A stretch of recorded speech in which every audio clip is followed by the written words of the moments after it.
So I'm going to talk about Pam Bondi. All right. The issue I'm having is that Steve Bannon has been saying she's been doing a good job. Of course, she gets support from President Trump. I'm not so sure. So let me just put this up for your consideration, and we'll go through this methodically here. All right. So I picked on some of the top issues that are related to um, cases in development that she should be working on or is. So let's start with the first and the worst. Okay, that would be Jeffrey Epstein. And mind you, the issue is not so much about Jeffrey Epstein. We are led to believe that he's dead, might be on a permanent vacation in Israel, just saying. It's the other people who were involved with him who are still very much alive, around, and in, dare I say, positions of power and influence. They are the problem. And they brings us to a word that I'm going to keep bringing up throughout this whole presentation: conspiracy. Ladies and gentlemen, I want you to spend time as we think about Pam Bondi and what she's dealing with the word conspiracy. And just to complicate things a little bit more, let's talk about multiple interlocking conspiracies. You can have one person running multiple conspiracies. You can have a group managing a group of interlocking conspiracies. All kinds of possibilities when you get other people involved in your crimes. Which, by the way, parenthetically, I'm just going to also mention that we may find WikiLeaks back in the news soon and talk about conspiracies.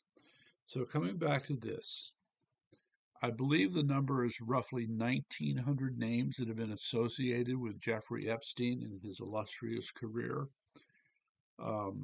If you will, a book or list of the rich and powerful throughout the world.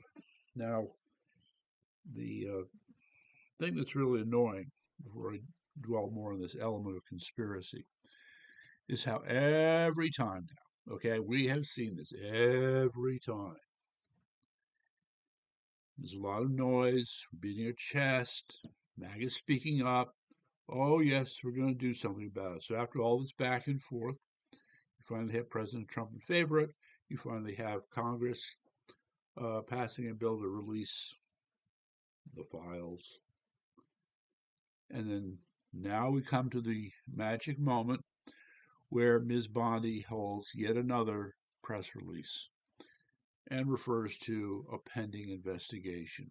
Well, now wait a second. Where did that come from? No one said anything about a pending investigation. So while the legislative branch is pushing to get things done, the executive branch pulls a few more tricks. Okay. And so what does this leave us with?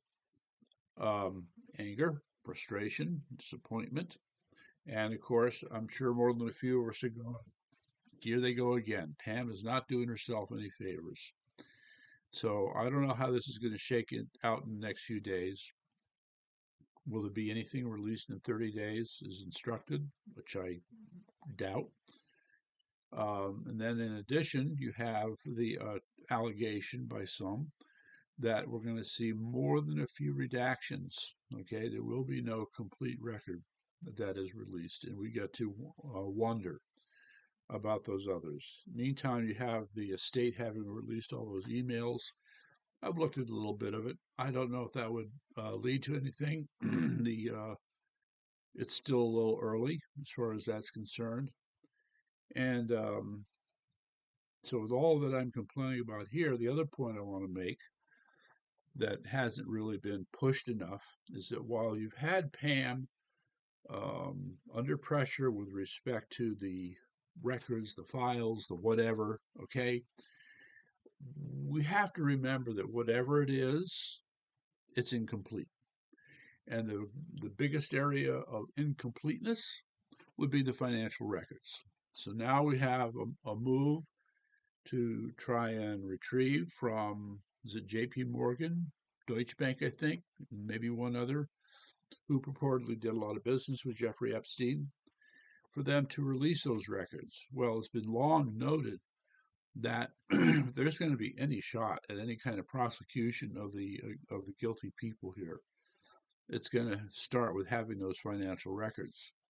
So what's the point of talking about these files if you don't have the financial records? Beats me, but this is what we see. So I just want to remind you folks that on this particular issue, I got more to talk about here. The pictures that we've seen of the women who were victims of Jeffrey Epstein um, represent a potential threat of huge proportions. So the question in my mind is, will there be a connection established between what's in those records and them being victims and the list of the 1,900 people?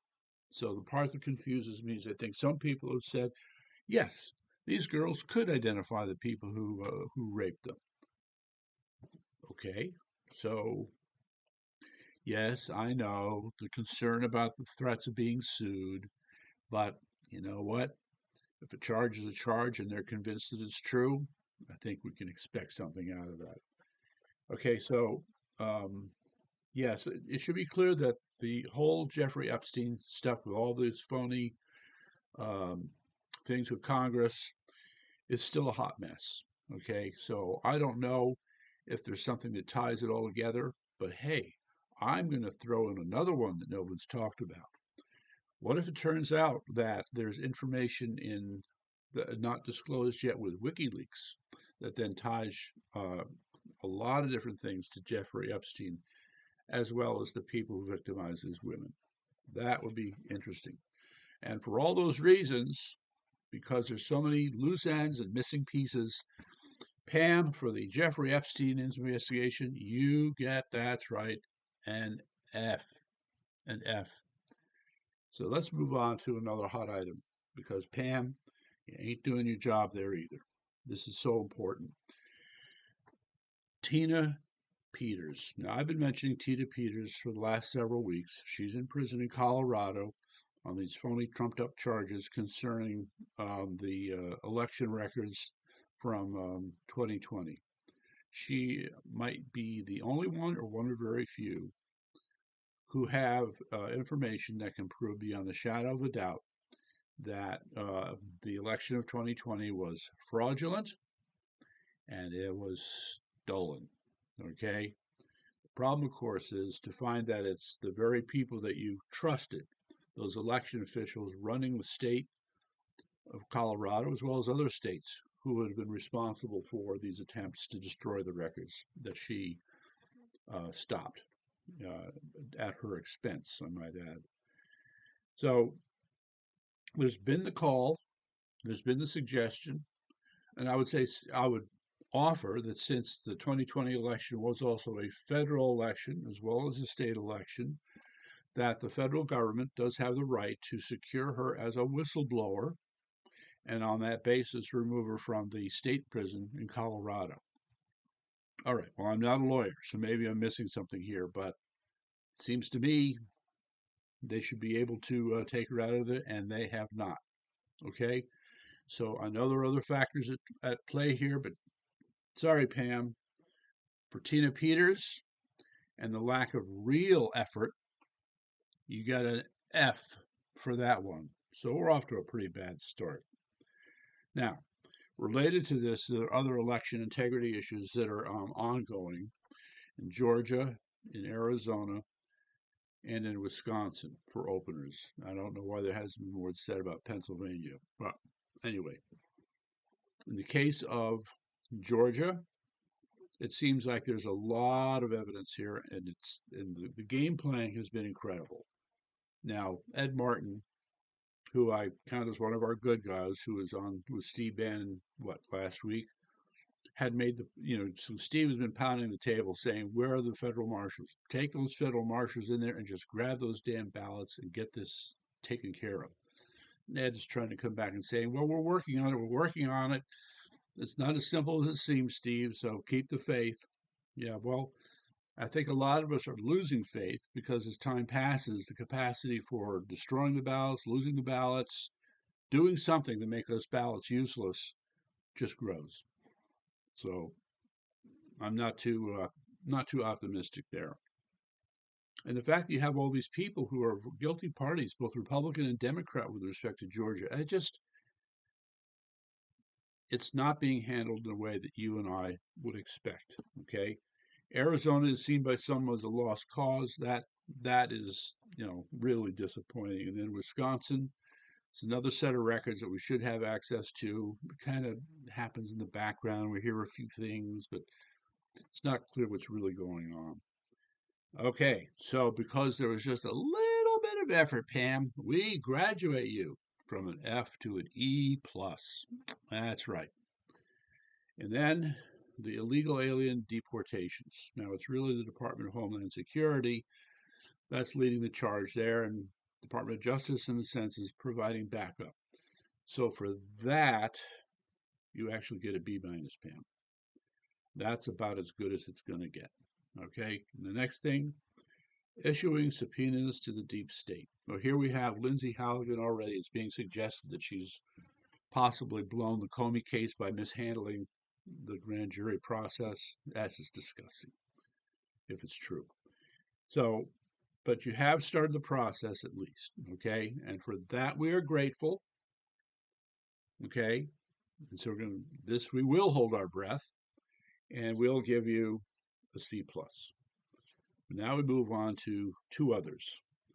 Thomas Crooks. Right. I would like to believe that it's in your purview to do a complete investigation of how the Secret Service bottled their protection of then candidate Trump at the time. Okay, and since then, this disclosure that there was this information that the FBI did not reveal and they had does amount to a cover up. And so, for my money, it gets worse than that. Okay, because ladies and gentlemen, what you have here in the case of Thomas Crooks, all right, two problems because of the way the FBI is conducting itself. So maybe I should be blaming Kash Patel, but hey, Pam's his boss. So what is the issue? I've said it before and I'll say it again.